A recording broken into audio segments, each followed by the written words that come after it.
제일 먼저 이 모든 하나님의 경륜은 누구를 통해서 이루어진다고 그랬죠? 예수 그리스도를 통해서 이루어지도록 하나님 말씀하셨다. 그래서 에베소서 1장 9절과 10절에도 역시 보면 그 한 절 우리 한번 찾아봐 볼까요? 에베소서의 말씀 우리 한번 찾아서 같이 읽어봅시다. 이 경륜을 공부할 때 여러분 경륜과 관계된 성경 구절을 외워두면 굉장히 좋습니다. 1장 9절과 10절 말씀을 우리 함께 읽습니다. 시작.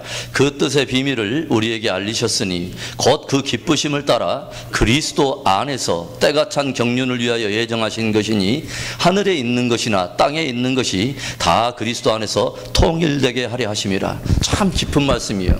이것이 어떤 보면 하나님께서 예수 그리스도를 통해서 이루기를 원하시는 하나님의 경륜의 핵심적인 부분을 그 안에 담고 있는 굉장히 중요한 말씀이죠. 그 원어적인 의미와 영어 어떤 해석을 따라서 찾아가 보니까 어떤 말씀이 있습니까? 하나님께서는 어떠한 시간들, 하나님께서 정하신 어떤 시간들이 거기에 때가 이르면 이 모든 것이 다 그리스도 안에서 이루어지도록 하셔서 결국은 무엇을 하려고 하기를 원하냐면 하늘과 땅에 있는 모든 만물을 끌어다가 한 머리이신 예수 그리스도 앞에 복종시킴으로 인해서 뭐예요? 하늘과 땅이 그 그리스도 안에서 통일되게 하는 것이 하나님의 뜻이다라고 우리가 에베소서 그 말씀이 우리에게 들려주는 것이죠. 그래서 하나님께서는 경륜을 풀어가실 때 그리스도 안에서 모든 것을 결정하시고 그 다음에 뭐예요? 그리스도를 통하여 모든 것을 이루어 가시며 그리스도를 위하여 모든 것을 성취하신다고 말씀했습니다. 다시 한번 우리 한번 따라서 합시다. 그리스도 안에서 결정하시고 그리스도를 통하여 이루시고 그리스도를 위하여 성취하신다. 자, 그래서 우리는 이제 오늘 우리가 도표를 우리가 한번 공부를 해보기를 원합니다. 자, 저는 이 도표만 보면 굉장히 행복해요. 이 도표만 보면 너무너무 행복해요. 거기에 보면 제목을 뭐라고 하냐면 하나님은 어떤 하나님이다? 회복의 하나님이라고 제가 말씀해 드렸습니다. 회복의 하나님. 자, 따라서 합시다. 회복의 하나님. 하나님은 회복의 하나님이시오. 그런데 이 회복이라고 하는 단어를 생각하면 restoration, 그래서 뭐냐면 뭔가를 회복한다는 것은 뭐냐면 뭔가가 깨졌다는 거잖아요.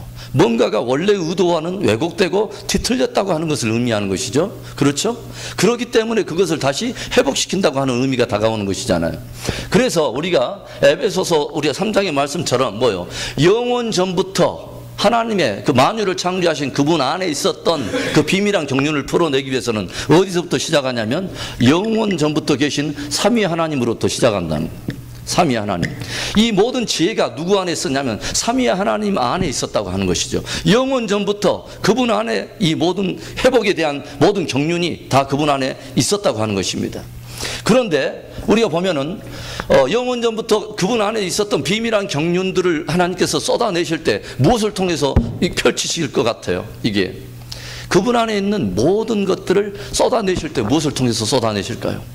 창조를 통해서 쏟아내시죠. 그렇죠? 그래서 창조의 세계가 등장을 하죠. 창조를 하십니다. 하나님께서. 그래서 우리가 보면은 이 창조 안에는 하나님께서 그분이 영원 전부터 계획하고 의도하셨던 모든 경륜이 창조 안에 담겨 있다는 것을 우리는 깊이 알아야 돼요.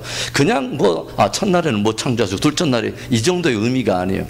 창조는 영원 전부터 그분 안에 가지고 계셨던 그분의 경륜을 쏟아낸 것이 창조예요. 그리고 하나하나가 이루어질 때마다 하나님께서 뭐라고 말씀하셔요? 보시기에 심히 좋았다. 그 전능하신 하나님, 그 완전하신 하나님의 그 마음에 흡족한 완전한 창조였다는 것을 우리에게 말하는 것이죠. 그래서 이 창조를 통해서 우리가 보게 되는 아주 중요한 원리가 있어요. 뭐냐면 하나님께서는 모든 만물을 다 말씀으로 다 창조하신 다음에 여섯째 날에 아주 신비한 존재를 창조하죠. 뭐냐면 인간을 창조하십니다. 그리고 다른 어떤 피조물에도 주지 않았던 굉장한 영광을 줍니다. 그게 세 가지죠. 이 세 가지는 첫 번째는 뭐냐면 하나님의 형상입니다. 하나님의 형상과 모양을 따라서 창조하셨습니다. 그렇죠? 모든 만물을 창조하시고 아주 특별한 스페셜한 존재가 있었는데 하나님의 형상을 따라 지음을 받은 아주 귀한 존재들을 만들어놨죠. 그렇죠? 그 다음에 두 번째는 이 존재에게 무엇을 주냐면 모든 만물을 다스릴 권세를 줘요. 다스림의 권세를 줘요. 다스림의 권세를 줘요. 그래서 뭐냐면 모든 피조물을 다 지으시고 나서 그 모든 것들을 이름을 누구한테 짓게 하냐면 하나님의 형상을 가진 자에게 이름을 짓게 만들죠. 그렇죠? 그 다음에 이 다른 어떤 존재와는 다르게 굉장한 다른 차원에서 하나님과의 무엇을 속에 들어오게 하냐면 하나님과의 친밀함을 누리게 한다는 것이죠. 친밀함. 하나님과 우리는 교제하도록 우리는 지음을 받았습니다. 하나님과 교제하도록 우리는 지음을 받았어요. 제가 아마 우리 집사님, 우리 정 집사님은 우리 꾸준히 우리 공부를 해오셔서 알 거예요. 이 세 가지의 단어가 그냥 단어들이 아니에요. 앞으로 성경 공부를 해가면서 저랑 성경 공부를 하면서도 굉장히 자주 나왔던 단어들이고 이걸 통해서 풀어지는 주제들이 많이 있었다는 것을 여러분은 알게 될 거예요. 뭐냐면은 이런 것들이 풀어져야 중보자가 가지고 있는 그 영광도 풀어지고 어떤 앞으로 하나님께서 우리를 통해서 그 다스리기를 원하는 어떤 이런 것들이 그 창조를 통해서 다 풀어지는 거죠. 다 보여지는 것이죠. 자, 그래서 하나님의 원래 의도는 무엇이냐? 모든 만물을 다 창조하신 다음에 누구를? 하나님의 형상을 가진 자들에게 모든 만물을 붙이심으로 인해서 그들로 하여금 다스리게 하는데, 다스리는 것이 그들이 의무적으로 다스리고 자기의 뜻대로 다스리는 것이 아니라, 그래서 다스리는데 무엇을 통해서 그 다스림의 능력을 받게 되냐면 주님과의 친밀함을 통해서 그분의 뜻대로 다스리도록 하나님께서 원하신다고 하는 것이죠. 이게 굉장히 중요해요. 왜 그러냐면 앞으로 우리가 쭉 어떤 믿음의 사람들, 성경에 쓰임받았던 인물들을 보면 이 세 가지가 딱 구비됐을 때 다스림에, 그리고 하나님의 비전에 쓰임받았다는 것을 알 수 있죠. 다윗이 왜 쓰임을 받았는가? 왜 모세가 쓰임받았는가? 왜 에스라, 느헤미야 이렇게 수많은 선지자들이 이런 쓰임을 받았는가? 왜 주님께서 제자들에게 이런 일들을 맡기셨는가 하는 것은 다 이것과 다 연관이 있어요. 하나님의 형상을 따라 빚음받은 자들, 하나님의 형상을 회복된 자들에게 반드시 무엇을 하냐면 그분과의 친밀함을 통해서, 그분과의 친밀함 통해서 나오는 그 능력으로 말미암아 다스리도록 만드셨다는 것이죠. 이게 굉장히 중요해요. 자, 그래서 창조를 통해서 이렇게 하나님께서는 인간들에게 특별한 존재를 통해서 이런 특별한 어떤 일들을 맡기셨는데, 우리가 하나님께서는 이것을 해주셨지만 우리는 에덴 동산 안에서 어떤 일들이 일어났다는 것을 우리는 알죠. 그래서 에덴 동산에서 사단이 개입함으로 인해서 이제는 뭐냐면 이것이 왜곡되기 시작하고 뒤틀리기 시작하고, 우리가 진리 전쟁에 대한 것을 우리가 공부할 때 나오지만은 엉뚱한 일들이 벌어지죠. 그러니까 하나님께서 원래 의도하지 않았던 무엇인가 왜곡된 개념, 왜곡된 것들이 들어오기 시작하죠. 에덴 동산 안에. 그렇죠? 하나님께서 완벽하게 창조하시고 보시기에 좋았던 그곳에 들어왔던 많은 일들이, 여러분들이 창세기 2장부터 쭉 보면은, 저랑 우리 공부할 때 예전에 우리 해봤습니다만은 창세기 2장 찾아가 봅시다. 자, 봅시다. 창세기 2장. 에덴 동산은 우리가 접목을 해본다면 우리의 가정과도 우리가 함께 접목해 볼 수 있고요, 우리의 신앙 공동체, 교회와도 함께 접목해 볼 수 있는 일이에요. 그렇죠? 자, 그래서 에덴 동산만큼은 죄가 없었던 곳입니다. 그렇죠? 죄가 없었기 때문에 제사 드릴 필요도 없었고 하나님과 얼굴과 얼굴을 대면하면서 그 친밀함을 누렸던, 성소가 필요 없었던 무성소 시대가 에덴 동산인데, 창세기 2장 이제 보면서 쭉 보시기 좋았던 역사가 3장에 들어오면서 뱀이 들어오기 시작하면서 왜곡된 개념들이 이제 들어오죠. 그 타락한 인간들이 하나님과의 이제 뭐냐면 그 담을 쌓고 8절에 보니까 무엇을 하죠? 그들이 날이 서늘할 때 동산에 거니는 여호와 하나님의 음성을 듣고 아담과 그 아내가 여호와 하나님의 낯을 피하여 동산나무에 숨은지라. 어떤 것들이 들어옵니까? 하나님을 피한다는 거죠. 하나님과의 단절입니다. 관계에 단절이 들어와요. 그러죠? 피합니다. 그리고 뭐냐면 이 사람들이 먼저 그들이 선악과를 따먹자마자 가장 먼저 보게 되는 것은 무엇입니까? 자신들의 수치를 보았습니다. 자신들의 수치를 보았어요. 그렇죠? 그 다음에 뭐냐면 이것으로 인해서 뭐가 들어옵니까? 저주라고 하는 단어가 나오죠. 네. 저주. 너의 후손과 여자의 후손이 원수가 되게 하라니, 원수라고 하는 개념이 등장하고, 그 다음에 뭐냐면 너희는 뭐냐면 여인은 해산하는 수고를 해야 되고 땀 흘려야 되고 수고해야 되고, 그 다음에 이런 모든 것들을 다 하면서 자연은 예전에 아름답게 소산을 주었지만 이제는 뭐요? 가시와 엉겅퀴가 나고, 하나님께서 원래 의도하지 않았던 이 모든 것을 가져온 것이 뭐냐? 바로 죄라고 하는 것이죠. 죄. 그런데 제가 말했죠. 우리가 이제 진리 전쟁과 함께 연결해서 해보면 우리가 이제 조금 더 풍성해지죠. 죄는 무엇에 대한 결과다? 거짓을 진리로 믿은 것에 따른 결과가 죄예요. 그래서 진리 전쟁은 최초 에덴 동산 안에서부터 시작된 것입니다. 그런데 이것뿐만이 아니죠. 이제 마지막에 이제 하나 더 오는 것이 있죠. 그게 뭐예요? 자, 3장 9절의 말씀이죠. 내가 얼굴에 땀이 흘려야 식물을 먹고 필경은 무엇으로 돌아가요? 흙으로 돌아가리니 그 속에서 내가 취함을 입었음이라 너는 흙이니 흙으로 돌아갈 것이니라 하시니라. 아멘. 그래서 뭐냐면 이제는 무엇이 왔다는 것입니까? 모든 인간들을 위해 사망이 왔다는 것입니다. 사망이 왕노릇한 것입니다. 그 다음에 사망 이후로는 히브리서 9장 27절에 이제 모든 사람이 무엇을 맞이한다는 거죠? 한 번 죽는 것은 사람에게 정하신 누구, 그 후에는 심판이 있으니라. 이런 일들이 벌어졌다는 것이죠.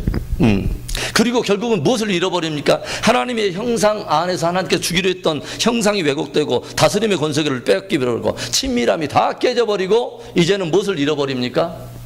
에덴 동산을 쫓겨납니다. 에덴 동산도 잃어버립니다. 그렇죠. 그러니까 지금 무엇이 깨지고 무엇이 상했는가 막 이런 것들을 우리 봐야 나중에 주님께서 무엇을 회복해 내는가를 우리가 볼 수 있잖아요. 자, 그래서 이런 일들이 이제 벌어집니다. 그런데 이때 하나님께서는 이 인간들, 특별한 존재들에게 모든 것을 기대했지만 처음 인간이 타락함으로 인해서 이 인간들 안에 뭐요? 죄가 들어와 버리잖아요. 그리고 이때부터는 이제 하나님께서는 무엇이 시작되냐면 바로 이때부터 시작되는 게 뭐냐면 하나님은 스스로 하나님께서 영원 전부터 자기는 회복에 대한 계획을 갖고 계셨기 때문에 인간들이 타락하고 실패해도 인간들이 타락하고 실패한다면 하나님은 이 일을 이룰 수 없는 것입니까? 아니에요. 그래서 하나님께서 이런 일들까지도 하나님께서는 그분의 섭리 안에서 안전장치를 두셨던 것들이 뭐냐면 안전장치는 다른 것이 아니에요. 그분 스스로가 안전장치야. 신실하신 그분.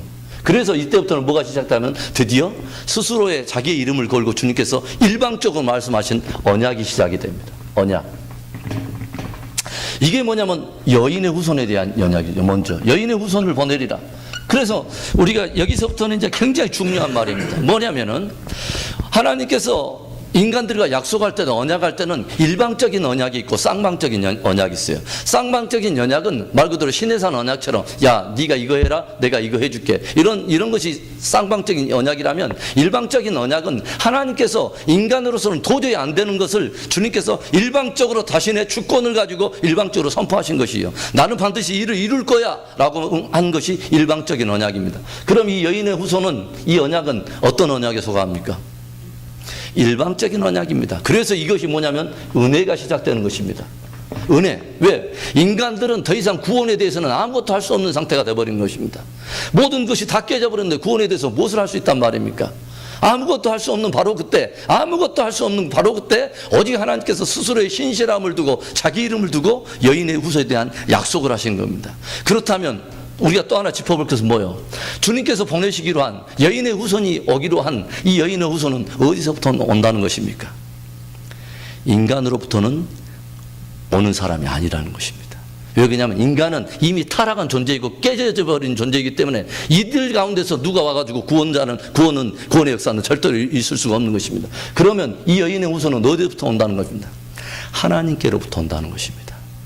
그래서 여기서부터 복음이 되는 것입니다. 은혜가 시작되는 것입니다. 그래서 여기서 에덴 동산에서 이런 일들로 인해서 타락의 역사는 쭉 진행에 들어갑니다. 인간의 쭉 구약의 역사는 계속 인간들이 실패하는 겁니다. 그런데도 하나님께서는 끊임없이 스스로의 신실함을 두고 계속 언약을 주시는 게 구약의 역사예요. 우리가 이것을 보면 굉장히 은혜가 되죠. 나의 실패와 나의 연약함이 하나님의 구원의 역사를 막을 수는 없습니다.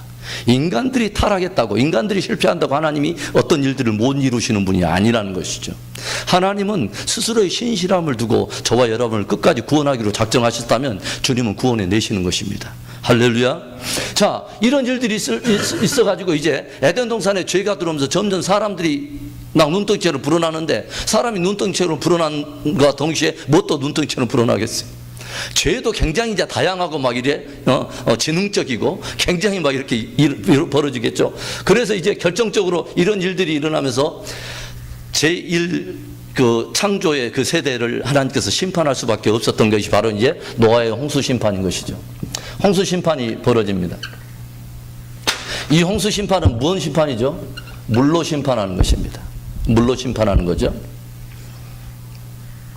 그래서 홍수 심판으로 하나님께서 이렇게 인류를 이렇게 심판을 하셨는데, 심판은 죄악이 간영하고, 이 죄악이 간영한 이 첫 번째 세상을 이렇게 심판을 하셨어요. 그리고 나서 다시 노아의 후예들이 다시 땅에서 또 번성할 때 주님께서 똑같은 창조의 첫 아담에게 주셨던 그런 축복들을 노아와 그 자손들에게 또 주셨지만, 또 다시 또 타락이 시작하죠. 뭐요? 첫 번째 동산에서 바로 그냥 첫 번째 아담과 하가 타락하듯이, 또 배에서 나오자마자 노아 할아버지가 그냥 또 포도주 한 잔 꺾으시고 나서 들어가서 벌거벗고 주무시고 계시는데, 이걸 또 함이 봐가지고 이걸 가지고 또 나발려가지고 이것 갖고 또 이제 또 다시 어떤 또 저주의 역사가 시작되잖아요. 노아가 뭐라고 합니까? 셈과 야벳의 그 하나님을 찬송할지도 하고, 함의 아들 가나안을 뭐요? 저주라고 하는 단어가 또 등장합니다. 끊임없이 죄의 어떤 역사가 또 있게 되는 것이죠. 그래서 그 후예들이 이제 점점 번성해 갑니다. 번성해 가는데 이 사람들이 이제 뭐냐면 무엇을 이룹니까? 궁극적으로는 온 땅의 구음이 하나고, 모든 사람들이 흩어지기 전에 한 족속으로 있을 때 뭐 어떤 사건이 일어나죠? 바로 바벨탑의 사건이 일어나죠. 바벨탑 사건이 일어나죠. 그래서 바벨탑 사건이 일어나는 것은, 이것은 한마디로 무엇을 말하는 거예요? 인류가 하나님 앞에 배도한 것을 말하는 것입니다. 인류의 대배도가 있었다는 것을 말합니다. 한 사람도 열애가 없이 온 족속과 나라가 함께 모여가지고 구음이 하나였을 때, 언어가 다 하나였으니까 그때는 함께 모여가지고 하나님을 배도했던 적이 있었다.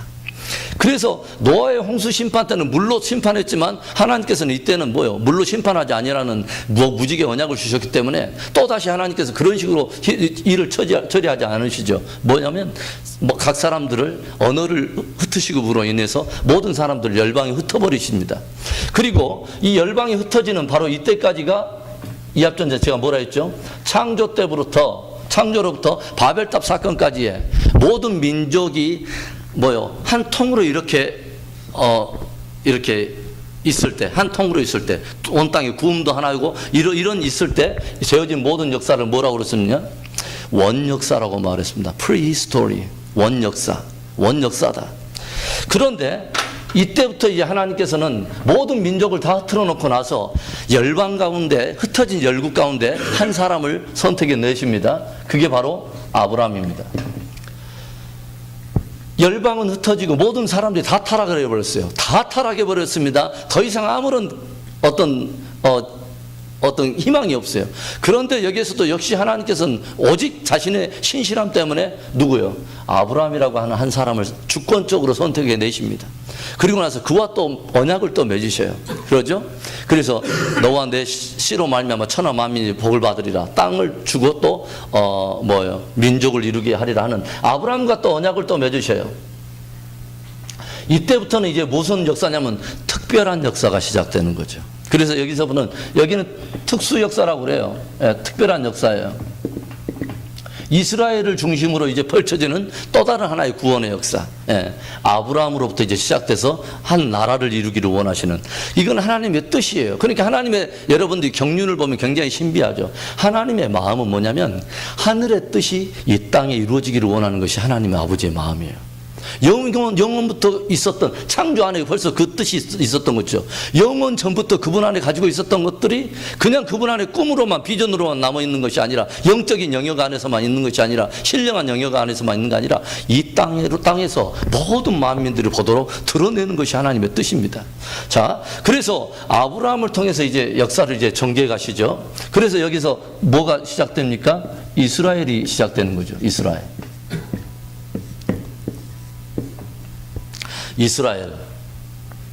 그리고 이스라엘과 이제 하나님께서 약속을 맺으셔요. 아브라함과 약속을 맺으시고, 어디서 또 약속을 맺으죠? 이스라엘과는 시내산에서 언약을 맺으시죠.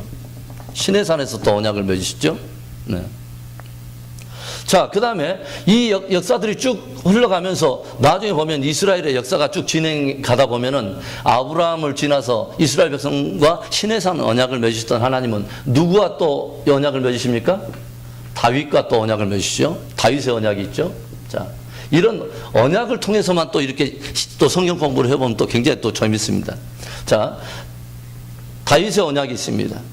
자, 그래서 이스라엘을 통해서 하나님께서 이 땅에 하나님의 뜻을 이루기를 원하셨는데 또 다시 또 이스라엘도 또 타락하지 않습니까? 그래서 이스라엘이 두 개의 나라로 쪼개져 버리죠. 뭐요? 북왕국 이스라엘과 남유다로 쪼개져 버립니다. 이 두 나라로 쪼개져 버리죠. 그리고 나서 이제 북왕국 이스라엘은 시도 없이 다 없어져 버리고 유다 왕국만 이제 남게 되죠. 유다만 이제 남게 됩니다.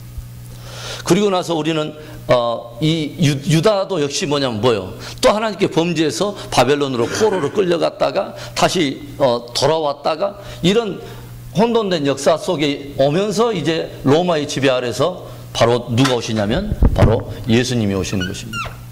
이게 지금 무엇을 말하냐면 끊임없이 무엇을 말하냐면 인간들은 타락하고 끊임없이 하나님이 또 새로운 출발을 하면 그 존재들이 또 타락하고 또 이스라엘을 또 세워가지고 또 해보려고 하면 또 그들이 타락하고 바벨론에서 돌아와가지고 또 다시 시작해보려면 또 그들은 또 타락하고 결국은 인간들은 끊임없이 불순종과 타락을 해왔지만 하나님은 오직 그분의 신실함 때문에 이 언약을 끊임없이 주님은 성취해 오셨다는 것을 말하는 것입니다.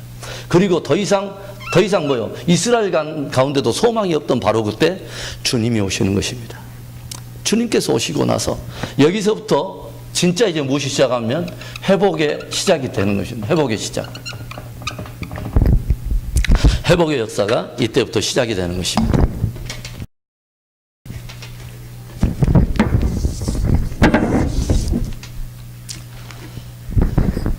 자, 여기서 이제 회복이 시작되는데 주님께서 오셔가지고 예수님께서 오셔가지고 회복이 시작하는데 신비로운 경륜이 이제 풀어지는 거죠. 뭐냐면은 먼저 어떤 존재들을 회복해냅니다.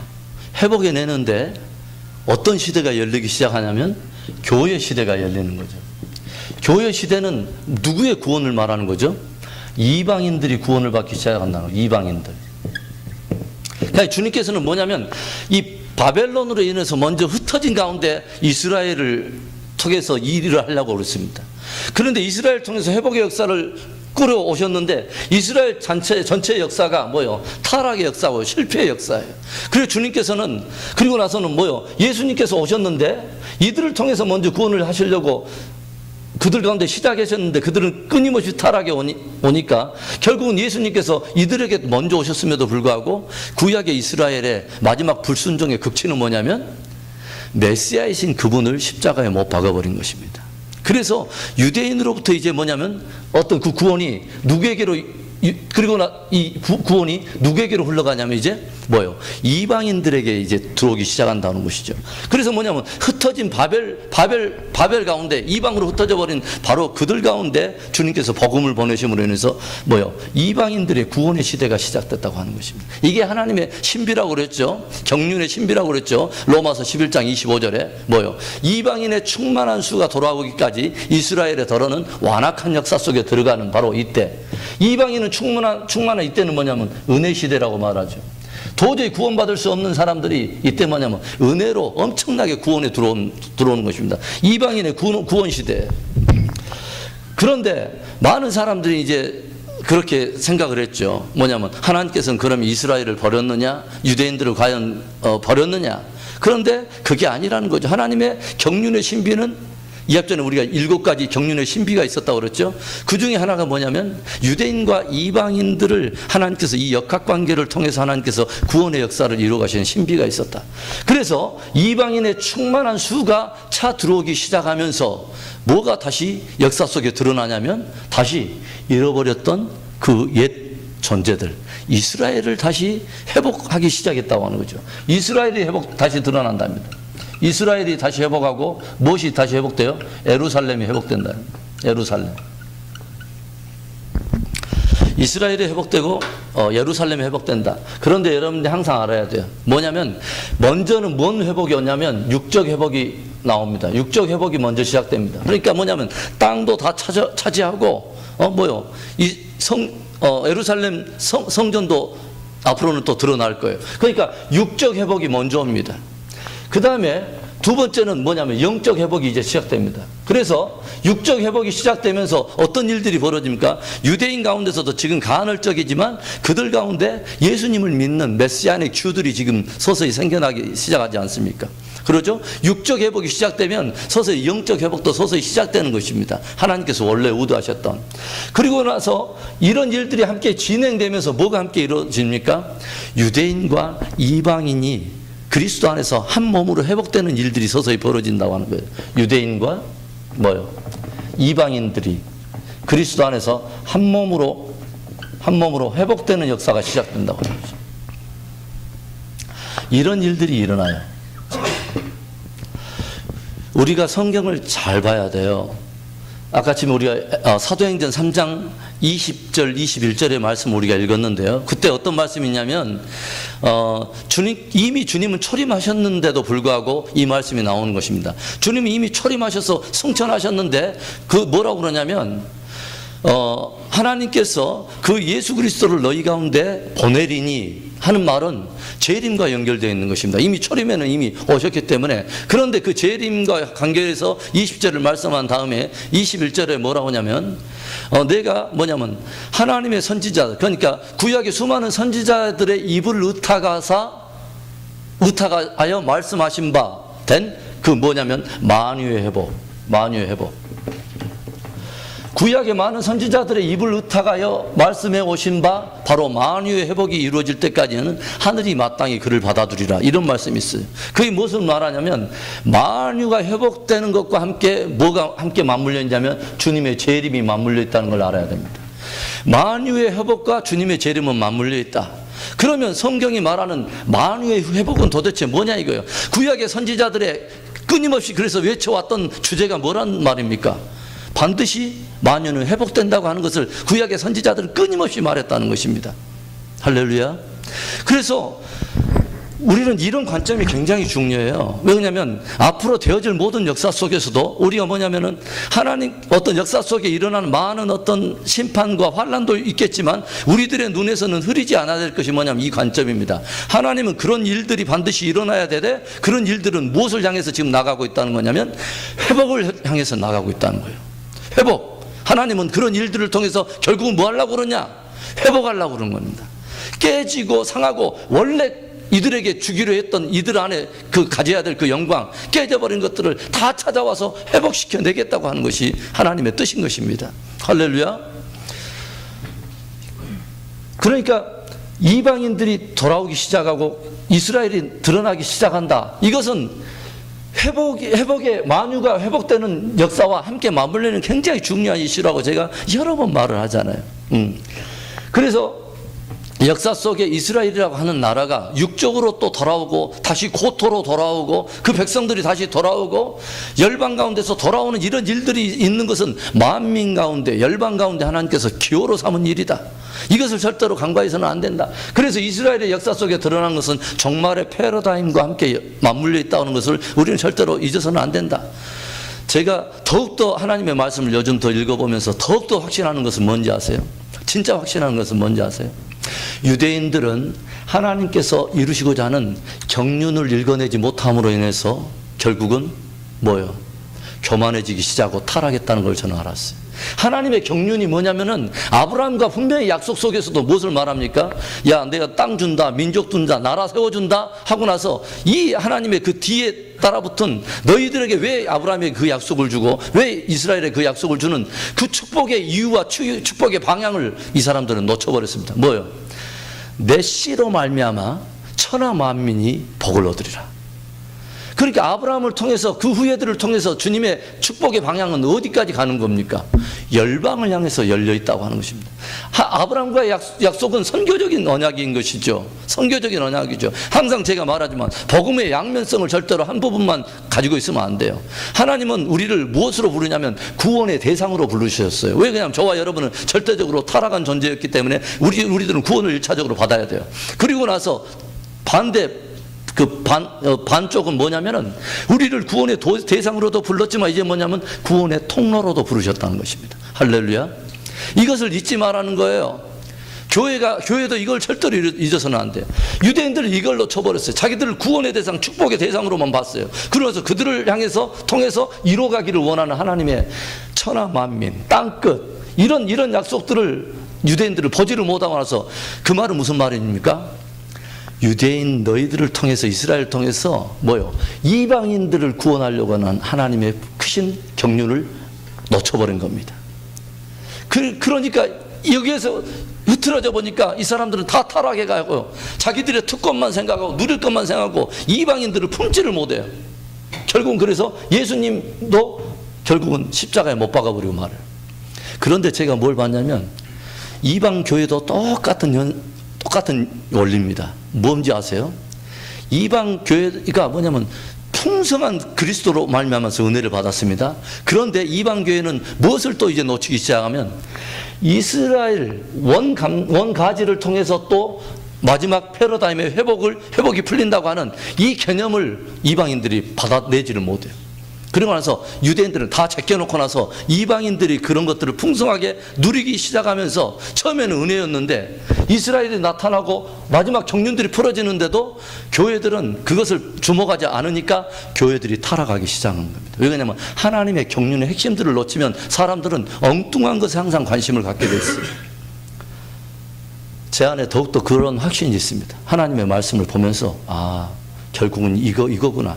그리고 이제는 돌아온 이 메시아닉 주들과 이방 교회들이 하나님이 원가지, 원래 구약에서 선택했던 이 사람들과 신약에 이들이 아브라함부터 예수님까지 2000년 삽니다. 예수님부터 다시 이스라엘이 드러날 때까지가 근 2000사입니다.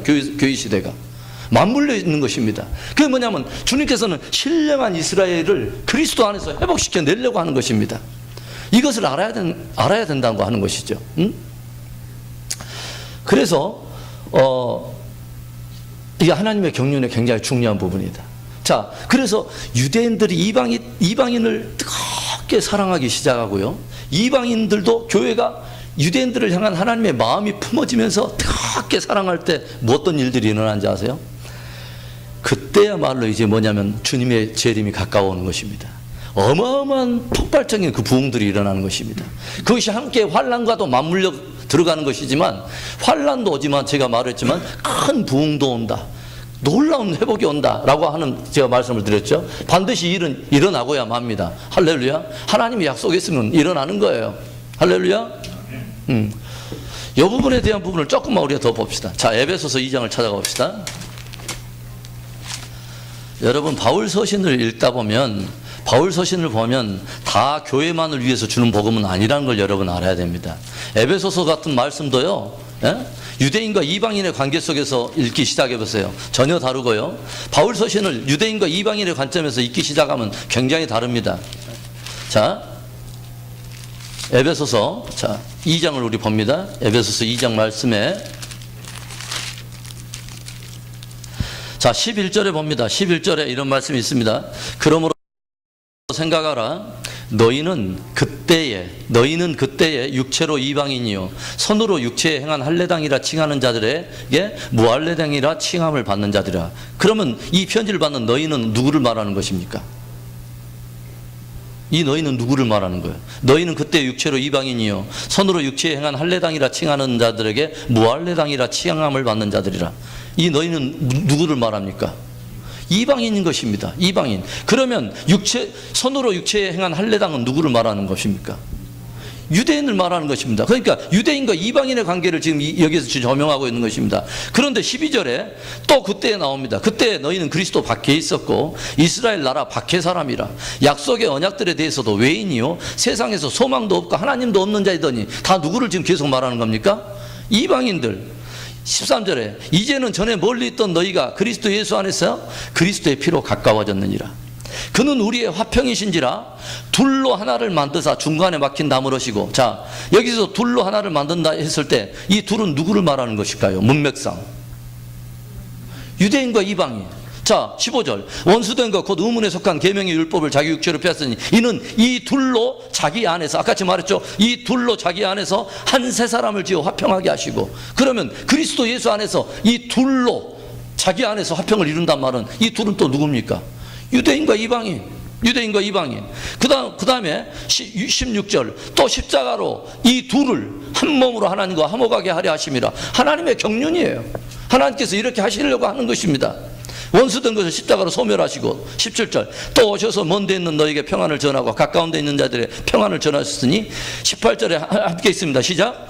이는 저로 말미암아 우리 둘이 한 성령 안에서 아버지께 나아감을 얻게 하려 하심이라. 아멘.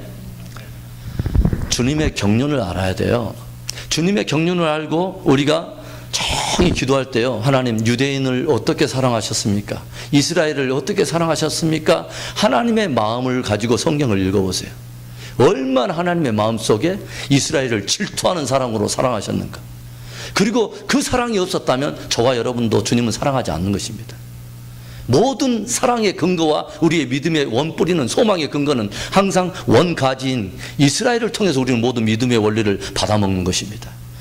하나님께서 이스라엘을 그렇게 사랑하셨다는 거예요. 예루살렘을 그렇게 사랑하셨다는 거예요. 이렇게 회복하기를 원하신다. 자, 그 다음에 조금 빨리 갑시다. 자, 그 다음에 이런 일들이 벌어지면서 하나님께서는 이렇게 회복해 내시면서 이 세상 가운데서는 주를 끊임없이 배워가고 배도하는 일들은 끊임없이 계속된다. 하나님께서 이렇게 알곡들을 모아가시면서 회복하시는 동안에 뭐냐면 주님을 부인하고 하나님의 진리를 대적하는 또 무리들은 세상에서 끊임없이 뭐요? 더욱더 완고하고 완악해지면서 하나님의 성경은 신비한 겁니다. 이 역사, 이 특별한 역사, 이 특별한 역사, 이스라엘과 교회를 통해서 이루어가시는 이런 특별한 역사들과 맞물려서 이제는 뭐냐면 원래 원 역사가 반복적으로 역사 속에 드러난다는 것을 우리가 보게 돼요. 뭐냐면 하나님께서 이 구속의 역사를 펼쳐가시는 동안에 이제는 뭐냐면 다른 존재들이 무엇을 합니까? 이제는 또 그들이 바벨론을 쌓는 것입니다. 큰 바벨론이 등장합니다. 성경에 큰 바벨론이 나옵니다. 그것은 무엇을 말합니까? 다시 인류의 마지막에 대배도의 사건이 있을 것을 말하는 것입니다. 대배도가 있다. 주님이 끊임없이 말하잖아요. 미혹이 있다. 거짓 진리가 있다. 거짓 선지자가 있다. 마지막 시대까지 무슨 전쟁이다? 진리 전쟁이다. 진리 전쟁. 큰 바벨론, 이 대배도의 역사가 있다. 그러면 큰 배도가 일어날 때에 주님께서는 결국은 뭐예요? 끊임없이 구원의 역사를 펼쳐가시면서 세상에 큰 배도가 있을 때 주님은 이제 무엇으로 또 심판을 하십니까? 이제는 태초에는 물로 홍수를 심판했지만 이번에는 뭐예요? 불로 심판을 하시는 것입니다. 물로 심판하시고 이번에는 불로 심판하시는 것입니다. 이런 일들이 그건 어떤 꼭 원역사에 그대로 반백되는 것들이 이렇게 드러난다고 해요. 하나님의 경륜은 신비한 거예요. 놀라운 거예요. 회복도 시작되지만 회복이 있으려면 뭐가 없어져야 되는 것입니까? 죄와 거짓과 이런 것들이 없어야 되잖아요. 이런 원래 왜곡된 이런 것들이 없어져야 되잖아요. 이런 것들이. 예? 그래서 이런 것들이 불심판하면서 끝나게 되면 다시 이제 뭐가 회복됩니까? 바로 이것을 회복해 오시는 것입니다. 뭐가 회복된다는 말입니까? 에덴 동산을 찾아오십니다. 에덴 동산을 찾아옵니다. 이 에덴의 회복. 이 에덴의 회복이 성경에는 무엇으로 그려져 있냐? 새 예루살렘으로 그려져 있는 것입니다. 요한계시록에.